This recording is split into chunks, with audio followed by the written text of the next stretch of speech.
quel est l'intérêt de cette conférence en général? Oui, il y a une forte demande des personnalités et des organisations politiques et de la société civile en Afrique de s'inspirer de ce qui s'est passé au Sénégal. Puisqu'il ne faut quand même pas sous-estimer qu'au Sénégal, il y a eu un événement historique qui a marqué et qui continue, et j'espère pour longtemps, marquer l'esprit en Afrique. Il y a eu d'abord du patriotisme, il y avait un engagement sur la base des valeurs panafricanistes, et puis il y a eu aussi des graves incidents qui ont entraîné des morts, des emprisonnements, et puis il y a aussi des institutions constitutionnelles du Sénégal qui ont été méprisées, qui ont été malmenées, mais qui ont tenu.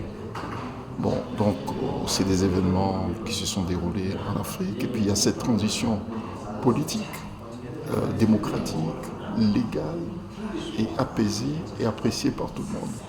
Bon, donc il est de notre devoir aussi, nous Africains, de valoriser ce qui marche et puis de mettre aussi en lumière ceux qui se distinguent par des actions, par leur posture en Afrique.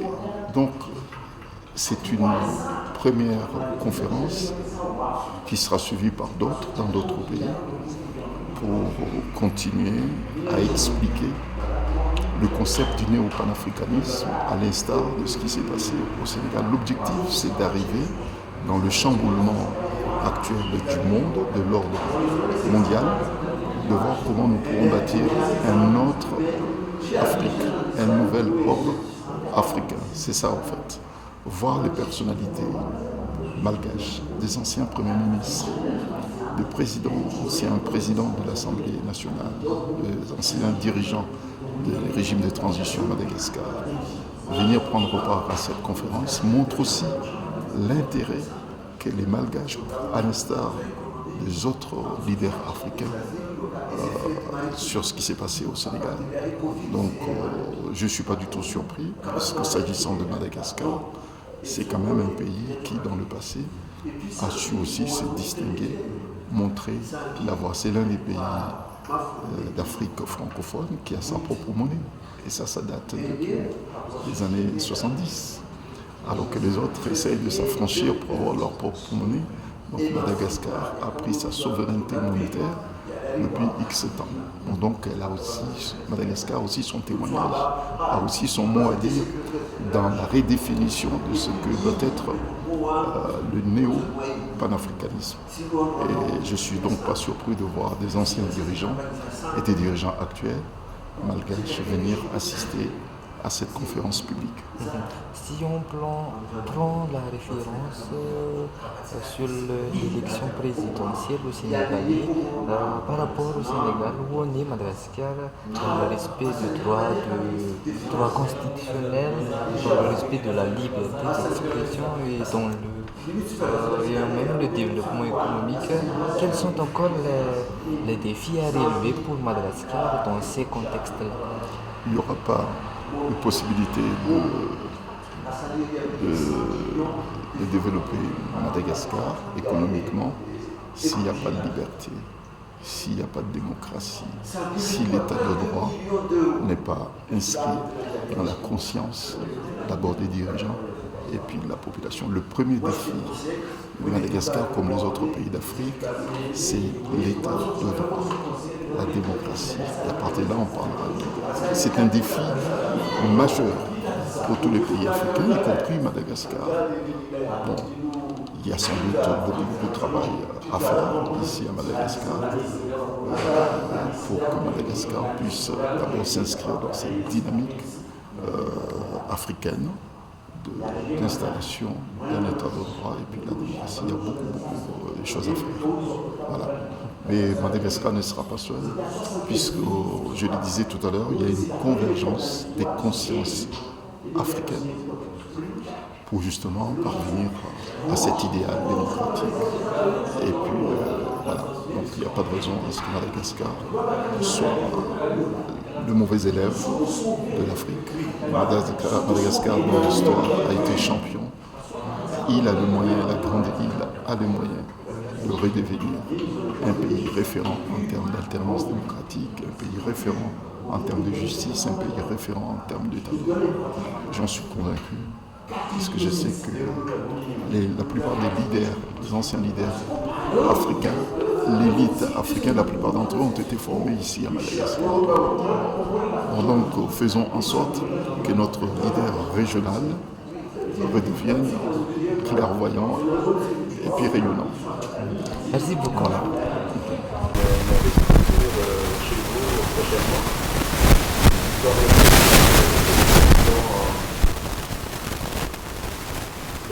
président Mazali, le président Malo de la Guinée-Bissau était venu au mois de janvier.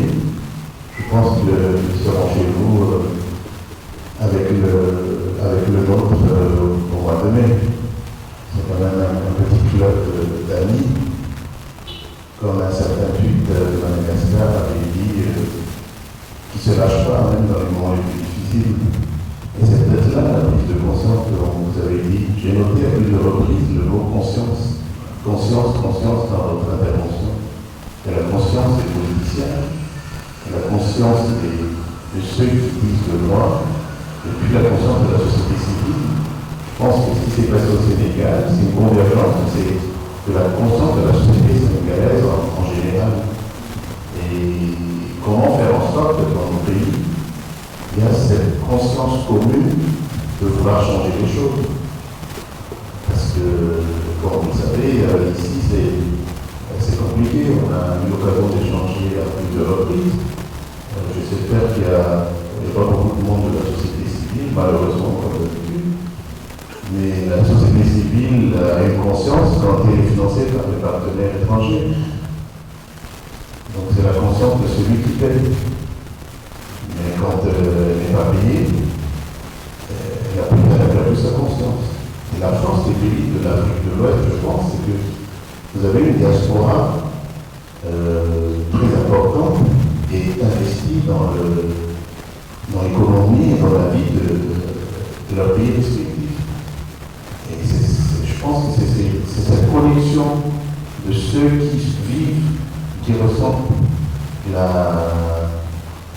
l'envie d'une liberté là où ils sont et de cette transformation au niveau de leur pays d'origine qui manque dans le pays, même si les Comores ont quand même une grande diaspora qui participe à la vie de la nation. Mais il y a aussi à côté le cynisme de la coopération internationale que pèse dans Madagascar ou les Comores sur les enjeux de sécurité et puis des intérêts particuliers, des géopolitiques. Je pense que pour le moment, on ne peut rien sur ces enjeux-là. Et c'est là que la prise de conscience doit avoir lieu. Et c'est là que les uns et les autres doivent se donner la main pour permettre à des générations futures de voir autre chose que de celle. On va participer aux élections, c'est l'histoire d'élections. Moi, j'ai regardé tous les commentaires qui étaient sortis après les élections au Sénégal, par exemple. On félicite beaucoup une alternance démocratique. Certes, mais ce qui était nouveau, et ce que vous avez expliqué, je pense, pendant plusieurs minutes, c'était pas l'alternance démocratique qui était la plus importante.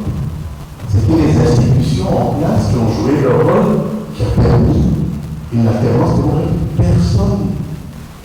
Personne parmi les grandes puissances n'a félicité les institutions sénégalaises d'avoir joué leur rôle comme il fallait. Personne. Je peux me tromper, mais j'essaie de suivre. Personne. Comme vous le dites, malheureusement, les Comores et Madagascar sont un mauvais exemple. Autant pour nous, parce que je crois que votre président de la CENI a fait ses études de droit à Madagascar, en général en dessous. Donc, on est vraiment désolé, c'est pas de notre faute, mais bon. C'est un hasard, je ne connais pas ça comme un. C'est parce qu'on lui a essayé quand même. Oui, c'est pour ça que j'ai dit, si ce qui arrive en Comores, si C'est un peu la même chose qui s'était passé à Madagascar, c'est pas vraiment de notre faute, mais je sais pas qu'est-ce qu'on enseigne dans les universités de droit, mais bon, voilà ce qui arrive à nos pays dans les îles de l'océan Indien. Et là, pareil, il y a eu des missions d'observation, que ce soit de la francophonie, de l'Union européenne et autres. Et pour le moment, je n'ai pas eu de réaction, je ne vois pas de réaction là-dessus. Nous avons dernièrement eu l'occasion d'interpeller la francophonie, la mission d'observation qui est venue, en disant, est-ce que, par exemple, les recommandations que vous avez émises depuis X temps ont été respectées? La réponse était non. Mais on vient quand même voir si on peut les aider à envoyer des experts. Et tout le monde se cache derrière cette histoire de oui, parce que l'Union africaine a dit non. On a eu l'occasion aussi d'interpeller le président de l'Union africaine. Je ne sais pas si je vous ai envoyé la lettre. Comment un président de l'Union africaine peut se permettre de dire le contraire de ce qu'avait écrit la mission d'observation électorale à Madagascar, de l'Union africaine elle-même? Et comme vous le dites, c'est la perte de conscience, c'est le cynisme des relations internationales, et validé par les uns et les autres. Combien de fois on a entendu qu'il faut que ça pète et qu'il faut qu'il y ait beaucoup de morts pour réveiller la conscience internationale? Mais on va sacrifier combien d'Africains? On doit faire mourir combien de compatriotes pour que la conscience internationale se réveille par rapport à ce qui se passe ici? Quand quelqu'un est mort dans une mission à l'étranger ou dans un attentat terroriste en Europe, il a droit à un hommage national.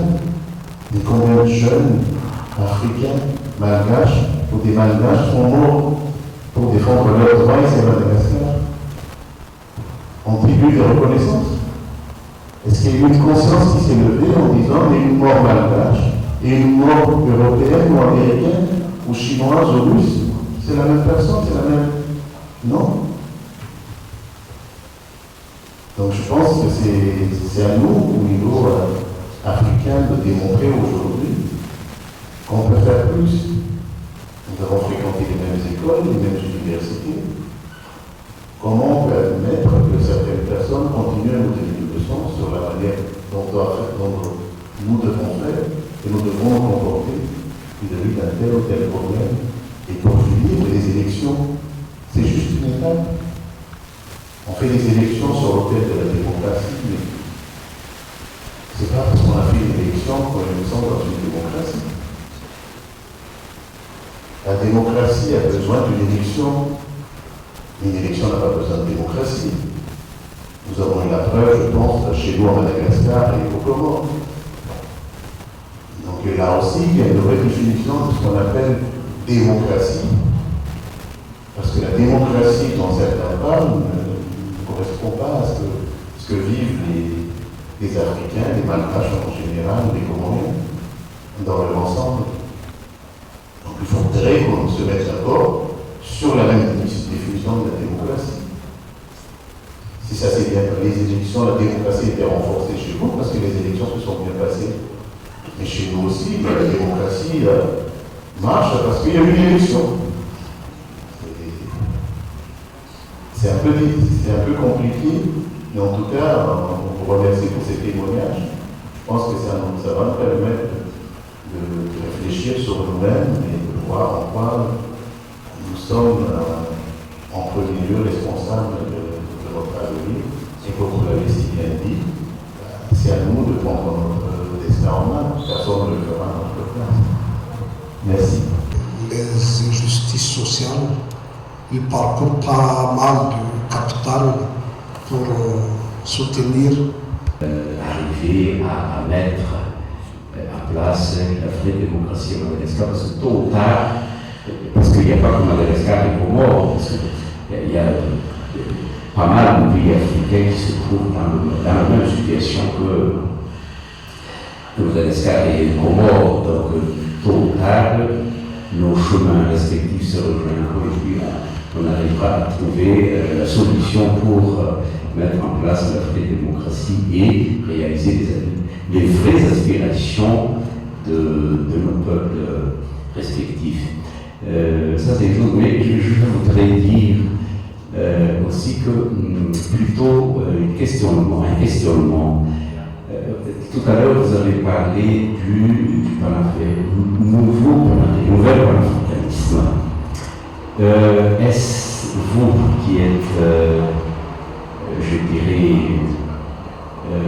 plus d'expérience sur le plan politique et autres, est-ce que le panafricanisme aujourd'hui en Afrique, et c'est l'éveil de la conscience africaine, ou c'est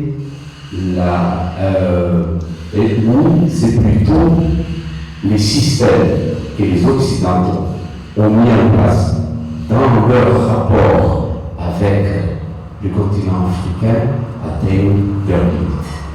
Merci. Mais d'autre part aussi, je me suis dit, Madagascar n'est pas aussi seul dans ce combat.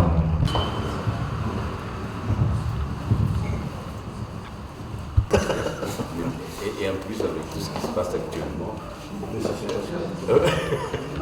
Pas partout. Je ne voulais pas les 5 candidats se sont déclarés gagnants. Chacun déclaré gagnant. Donc comment voulez-vous qu'Azali ne faufile pas dans ce tour-là? Il y avait 5 candidats de l'opposition.